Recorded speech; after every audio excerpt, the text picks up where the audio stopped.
think you're gonna work with somebody like me again in the context You of never know, but man, I can never explain that feeling of going up to a girl after being rejected so many times, going up to a girl that you think you have no chance with, and you spend 4 hours with her on a date and she's absolutely hooked into you.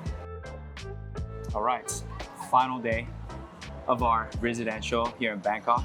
We've been on a pretty crazy transformative journey. Oh yeah. I'm Stephen, Papa Choi, Papa Choi. When the student is ready, the teacher appears, right? I just never realized that teacher was going to be you, actually. Yeah. So you asked me to come out to London, right? The first residential that Stephen did with somebody on a grander level, like on a crazy level. It was traumatizing and life-changing. But that's really what Soul Game is all about. It's all about putting yourself in uncomfortable situations so that you create more abundance in your life, really. Even if I was really exhausted, I left a completely different person, actually. My confidence level shot up. I started cold calling a lot more in businesses. I started being more confident with women, where I said to you, hey, whenever you do this again, I don't care where or what or how, I want to be a part of it. I think what's been unique about working with you is your level of commitment for clients is really top tier. Pre-London, I'm still a virgin, though I had a couple of opportunities not to be one, but I just chose not, especially on the last day. I was like, no. No. He got a marriage proposal. Yeah, by the way. I got a marriage proposal. Literally. The first thing, and that's what Soul Game is really good if you stick with it, is unlocks new realms of possibility in your life that 99.9% of guys will never experience in their lifetime. Now, London, really what you push is this concept that I'd never heard of before called the instant date. Not only did I get an instant date, which is already crazy, I got an instant date with a woman that I was so attracted to, like 10 out of 10. She's still like one of the most beautiful women I've ever went on a date with. And the fact that I did that 3 days in is insane to me. And then that happened a second time with another very beautiful Chinese girl. So the first thing that happened is that it unlocked the realm of possibility. Where it, even for I'm probably one of the most logical people Stephen will work with, very logical minded, very process oriented, very structured. But even I could come to the conclusion that, okay, if I do 100 approaches and these two things happen, well, my skill set is really bad in London. So it's like, assuming I just keep getting better, this should be happening more and more, and boy, did it happen a lot. But I can go on more dates and wow, I can be with somebody like this. The results and my trust in you both made me say, okay, whatever he has planned for me is probably the right direction. I started doing the apps. I would see all these beautiful women on these apps, and I'd be like, Steve, why are we cold approaching? But none of them would match with me. And then when they did, and it happened 2-3 times, they were either not the vibe, which shocked me. I was like, beautiful girl, she's cute, not excited about this girl. And then the 2-3 other times this happened, whereas hot girls, 1 or 2 texts, unmatched. Part of why I came back to Soul Game, very aggressively I would say, is a recognition and an acknowledgement, which most guys never get to because we all lie to ourselves. It's a recognition and acknowledgement to say that Stephen's method is difficult, Stephen's method is hard, but that's why Stephen's method works. Before the residential, I felt really hopeless like a lot of guys did. It was just a lot more internal hopelessness. Where it's like, in business, I can control everything. Where it's like, okay, get the leads, boom, dial the numbers, you can close the deals and get that done, right? Whereas in dating, I just felt stuck. Apps, oh, my college days are over, so I can't really meet girls from college anymore. Should I spend $100K on an MBA to meet someone? Oh, that sounds a little expensive. Maybe arrange. So I don't really have any friends who are introducing me to girls right now that I'm really into. I just kind of felt stuck. So when you created this experience, the day game, you introduced me to this kind of way of thinking, this way of being. Well, what happened was I walked out of the experience with a new set of a new frame, essentially. I just said, oh, this is possible. It's just my frame has shifted a lot since then, but that possibility is enough. Where I went from like, yeah, this is not gonna happen for me. I remember distinctly telling you on the last day of London, yeah, before this, I just didn't think I could ever find the love of my life. But then after I spent time with you and Kati, I was like, wow, stephenchoi actually just created this out of thin air. Like, I can do this too. Bangkok was very different, right? I know how to do this. And by no, I don't mean like I'm closing every girl. I don't mean like I'm stephenchoi. I mean like, if Stephen tells me to approach a girl, I can do it. I can do it. It's like, I always told myself, it's not about the approach. If I do this, when I come here, I'll be an absolute monster. Yeah. Gentle monster. Gentle monster. This guy, he went out in the cold in like the depths of winter in Montreal, Canada, right? And then January, I hop on a call with him. Bro, if you want to make it to Bangkok, right? If you want to do another residential with me, I need you to approach 100 women by the time you come. And I need you to do this alone. It's like there's a lot of voices in your head that tell you can't do it, that you're not attractive, that women don't like you. Top 3 takeaways from Bangkok. Number 1, it's not about finding your dream relationship. We didn't talk about this. There's like 2 to 3 girls right now, because of all this guy's coaching, that are head over heels in love with me. But what's the problem? The problem is not that they don't want to date me. The problem is I don't want to date them. The takeaway is Stephen is not teaching you how to get your dream relationship. That's just a byproduct of everything that we're doing. What he teaches you to do is how to become a man worth being in a relationship with. For as long as you actually believe that your main goal here is to create your dream relationship as soon as possible, then you're gonna be very results oriented. Yes. You're gonna be attached to your outcome, right? Like it's just inevitable. Like you're just gonna be like, oh, okay, I need to like, go on an instant date, just whatever it takes, Numbers game, I just need to approach like a lot of girls, right? Hey, better to take action than nothing, but still, what's unlocked inside of you is this notion that, hey, I'm here to become the best version of myself, really. And through the practice of soul game, I learned how to really create this deep emotional connection with the soul in front of me.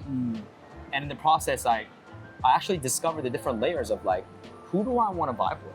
It's about being the man that your dream partner wants to be with, or really that anyone wants to be with, or anyone wants to be around. Yeah. And that was really apparent in this residential for me, where my lens just completely changed from like, oh my God, I need a girlfriend, I need this, as if she's some prize to be won, right? As if it's like a competition. Yeah. Versus just going like, I actually don't know who I want to be with, and that's okay. And I have a lot of things to learn, and that's also okay. That's also okay. Right? It's a very important point, bro. Please. Because you've taken so much action in this, because you are committed to this, you've invariably created this abundance mindset, to be honest. And that's why this shift in perspective actually occurred. Yes.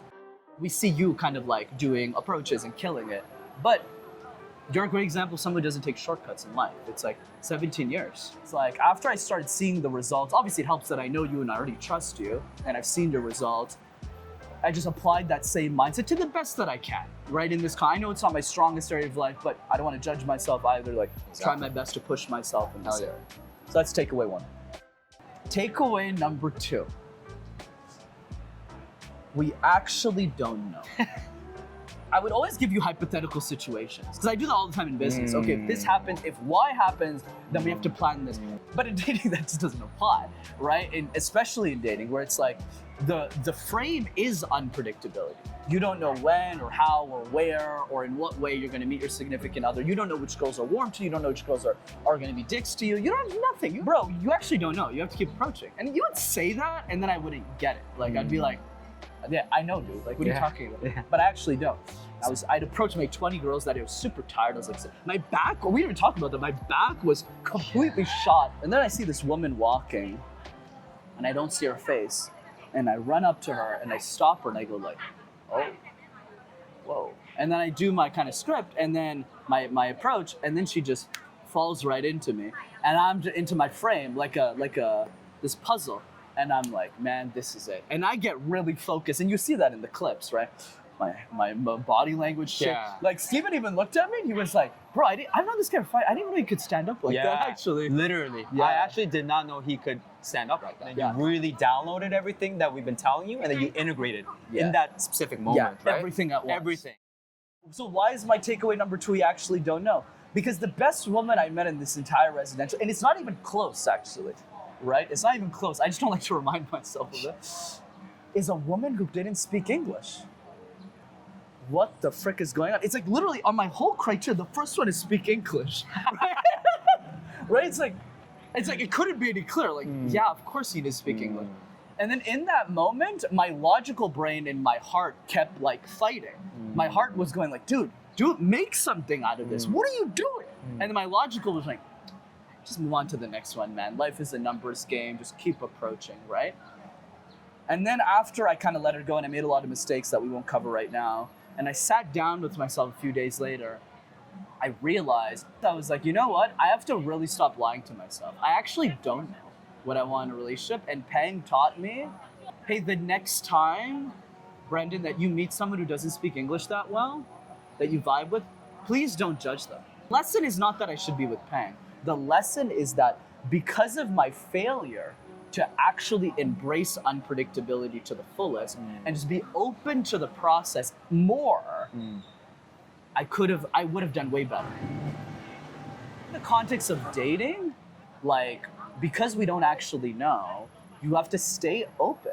Yeah, it's a painful story, but at the same time, it's like one of the most beautiful stories. Stay open, right? Trust your intuition. But now that judgment has gone down drastically. Now my goal is to bring it down to zero, right? You can actively talk yourself out of actually judging them. Yeah. It's like, oh, okay, here's what I'm noticing about it. I'm judging them. Okay, let's kind of like put this aside for a second. Yeah. Yeah, let's actually really be present. Yeah. Supermodel girl, like Bim, English, not good at all, like super bad. But because I met Pang once again. So I was asking her questions about her tattoo, right? And then she was like, I was asking like, oh, what's the meaning again? But her English is not good. It's not because she doesn't want, she's there, she's hooked.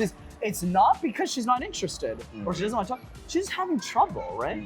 So the old Brendan should have been like, okay, let me try another question. Okay, why is this question working? Like, I would get really irritated, right? Whereas after I met Pang, it's always a reminder. It's like, hey, bro, don't judge. But it really all goes back to Pang. Imagine how many other ideas I would have absolutely screwed up. That's like, true. blessing. Like, that one's a blessing in my life. Thank God for her. So all the other women don't have to suffer the same fate, you know? Blessing. All right, takeaway number 3. Let's go. Takeaway number 3. If you're gonna do something right, do it together. Gone some instant dates, starting to really flow. I can solo game on my own pretty decently, right? The first 100 approaches. It's really about getting over the fear. It was around 150 to kind of get over the majority of my fear, and around 300 for me to get like comfortable.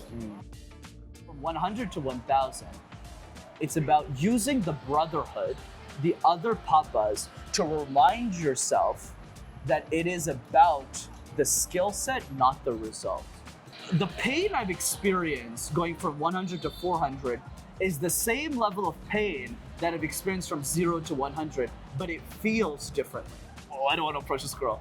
Oh, my liver hurts. Oh, my kidney hurts. Oh, my person, hi, bye. Like, that's where the fear comes in. Whereas from 100 I would say you're close, but not close enough. You've almost gotten there, right? You're just right Yeah, there. right there, Like, right you're there. right there. Yeah. So if it wasn't for like my papas, the other people in the group, Siggy, you, Charles, the other people in Papa Club, man, going through this pain on my own would really suck. But there was some girl, like not once or twice, like 10 times, where there was a real possibility. Yeah. And I would catch the ball and then I'd drop it, catch the ball. And I would drop it for completely different reasons. And it was painful. So and I'll continue to. So the third takeaway is like, if you're gonna play this game, you wanna do it together. I started meeting other papas. Man, I realized how important It's way more fun. community was. Yeah. Man, I've personally experienced these moments too many times, Yeah. and like, I thank God I had some brothers around me. Anyways, bottom line, yeah, if you actually want to take this game seriously, I personally don't see how you can do this alone. I don't think it's possible actually. And do this at a high level. Yeah. I love that. You've been through a Hell of a hell of a journey. journey. Hell of a journey. I mean, obviously, you know, I'm there with you. Like, we live together, so like, I see your progression. But man, like, it's been crazy. My past self never would have believed that I would not go on, forget one, multiple dates with multiple models, Asian women that are actually like hot. And this has happened 4 times, probably more, but 4 times that I can remember. The first time I was playing, where I was kind of like, okay. Yeah, Yeah. playing. Yeah, she's definitely up there. Yeah. Yeah. She's like, I'm like, okay. Yeah. Yeah, I'm okay. Second time this happened was Bim, right? Had my hand on her thigh and everything, right? Third time was, we forgot about Mew and QQ. Oh. Like, remember in Bali? 2 set open. I opened 2 girls at the same time. And we had dinner with them the same day. Actually, yeah. We Crazy. completely forgot about it. Yeah, it's crazy. Yeah. You That's really approached them jab. in the pool. Yeah. Fourth time it happened, it was, I'm missing a few.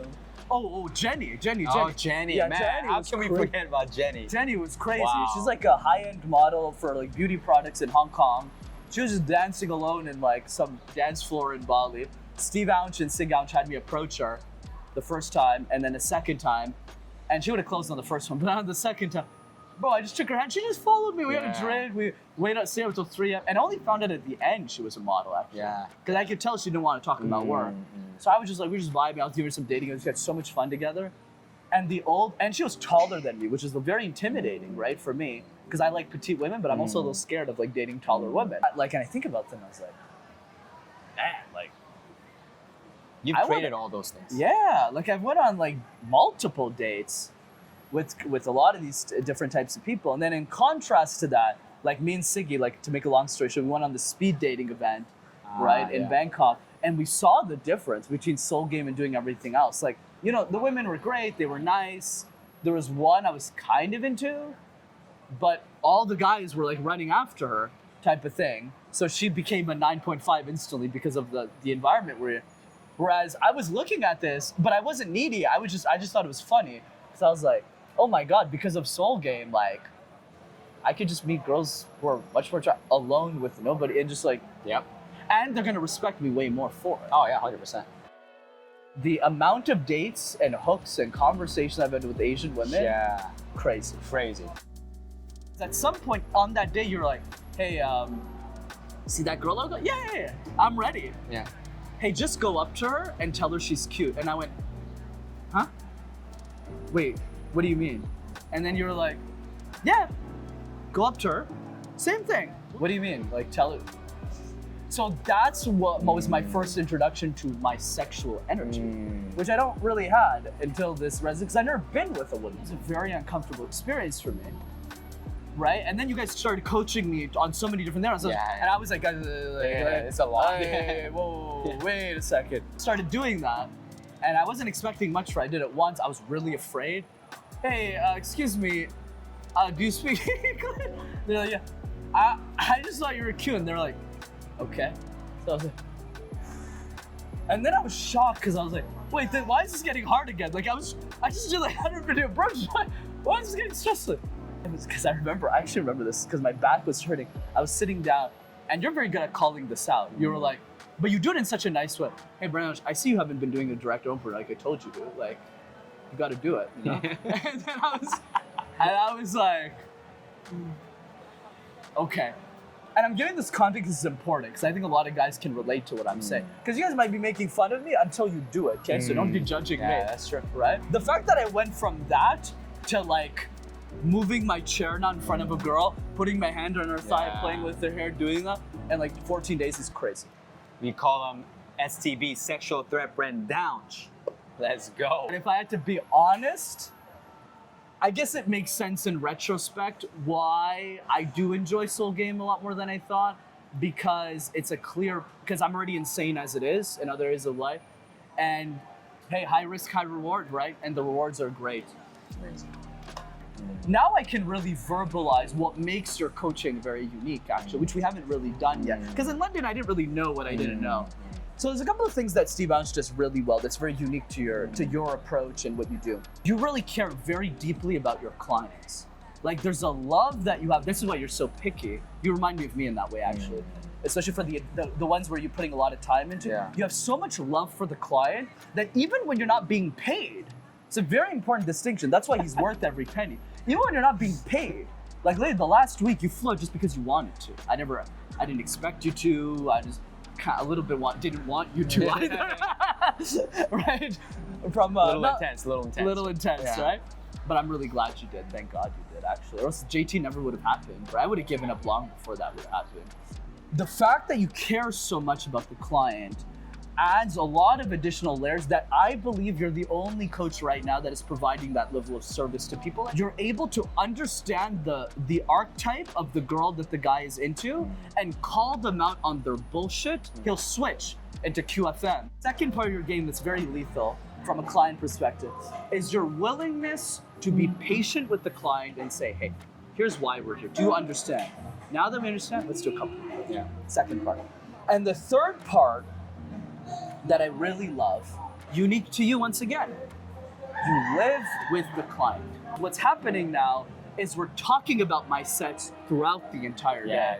Instead of it just being like, okay, you can just talk to me for 4 hours, fine. Bye, you know? And so I'm here with you. Let's do this. Let's implement this the next one.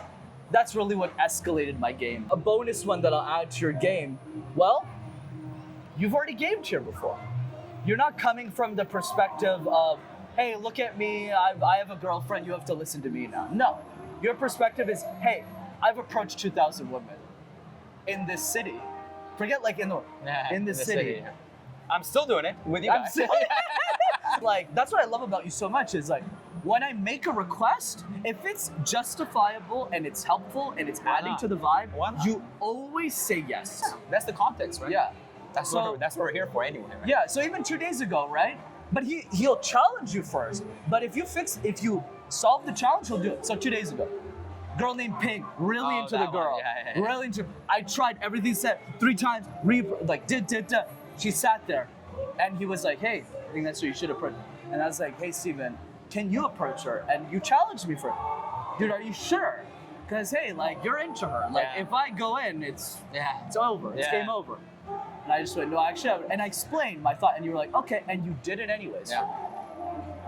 You've also mapped out our results. You're manifesting for us. How do I make this happen in your meditations? I know you're doing that now, because I feel How did you know that? I feel I do that every morning for you yeah, guys, no, I've been manifesting this for Brent Downs for a while. I see it. I'm gonna make sure this guy hits the shot. Yeah. Like, he's been taking so much action. I'm gonna make sure. Yeah, if you want to jump into Papa Club, number one, you need to be serious about finding your dream relationship. I'm doing this to get women. I'm doing this to get some results out of women. And it's still a little bit like that, but it's more so, no. I'm expanding my vibe diamond, my vibe vortex in a way that gets everyone into my vibe. If your goal is just to get laid, if your goal is just to do something bad to women, or you don't have the right intent here, Papa Club is not for you, okay? We sniffed that out right away. Like, the guys in this club, and that's what I really appreciate, it's perfect for me. We're genuinely in this game to really find ourselves and to find the person who fits our vibes, right? Love, always. We don't hurt others, we don't hurt ourselves, No, right? no. Complete our incompletions, right? Yeah. And then express our vibes to other people so we actually create love. You know, and I'm not just saying this because he's my best friend. I'm not just saying this because I spent a lot of money on him and I'll continue to.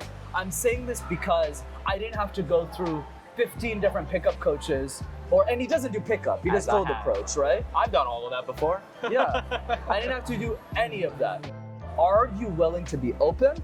Do you have a part of your vibe where you're actually trying to go after something? I love the nuance, whether you hit the goal or not. That's actually the most important piece. Yeah, you're the MVP, right? In Papa Club, right? I mean, you've taken the most action, right? You continue to take action.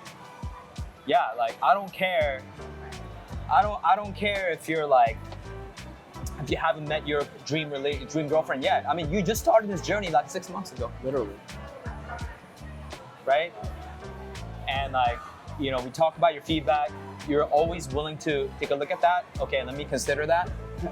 Yeah. I'm gonna take action on that, right? Real pull of Papa Club is being around me, and Siggy, and Supanch, and maybe Charles, right? Being around like the community of Papa Club. So I think the final takeaway to all of this, guys, is like proximity really is power. 100%. And the proximity is getting better and better in Papa Club every month. Right? For those of you who are brave enough, right, to jump into Papa Club and do this, I welcome you with open arms. We welcome you with open arms because you're joining a small group of individuals who will feel an abundance that 99.9999999% of men will never experience in their life. And for that, I am truly grateful. You know, man, I can never explain that feeling of going up to a girl after being rejected so many times, going up to a girl that you think you have no chance with, and you spend 4 hours with her on a date and she's absolutely hooked into you. Bro, there's no amount of money in the world that you can buy you that. And billionaires try every day. And they fail. And that's why we call it soul game.